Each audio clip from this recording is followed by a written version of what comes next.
In this last case I had little doubt that I had run up against a supernatural monster, and I meant to take every possible care, for the danger is abominable. I turned to now to fit the electric pentacle, setting it so that each of its points and veils coincided exactly with the points and veils of the drawn pentagram upon the floor. Then I connected up the battery, and the next instant the pale blue glare from the intertwining vacuum tubes shone out. I glanced about me then with something of a sigh of relief, and realized suddenly that the dusk was upon me, for the window was grey and unfriendly. Then round at the big empty room, over the double barrier of electric and candlelight. I had an abrupt, extraordinary sense of weirdness thrust upon me. In the air, you know, as it were, a sense of something inhuman impending. The room was full of the stench of bruised garlic, a smell I hate. I turned now to the camera and saw that it and the flashlight were in order. Then I tested my revolver carefully, though I had little thought that it would be needed. Yet to what extent materialization of an ab-natural creature is possible, given favourable conditions, no one can say. And I had no idea what horrible thing I was going to see or feel the presence of. I might, in the end, have to fight with a materialized monster. I did not know, and could only be prepared. You see, I never forgot that 3 other people had been strangled in the bed close to me, and the fierce slamming of the door I had heard myself.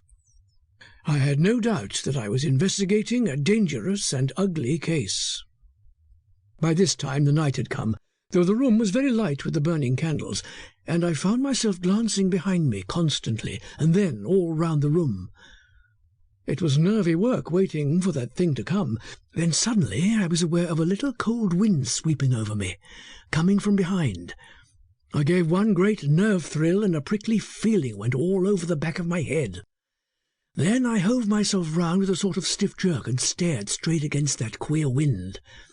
It seemed to come from the corner of the room to the left of the bed, the place where both times I had found the heap of tossed bedclothes. Yet I could see nothing unusual. No opening, nothing. Abruptly I was aware that all the candles were a-flicker in that unnatural wind. I believe I just squatted there and stared in a horribly frightened wooden way for some minutes. I shall never be able to let you know how disgustingly horrible it was, sitting in that vile cold wind. And then, flick, flick, flick, all the candles round the outer barrier went out, and there was I, locked and sealed in that room, and with no light beyond the weakish blue glare of the electric pentacle. A time of abominable tenseness passed, and still that wind blew upon me. And then suddenly I knew that something stirred in the corner to the left of the bed. I was made conscious of it rather by some inward, unused sense than by either sight or sound, for the pale, short radius glare of the pentacle gave but a very poor light for seeing by.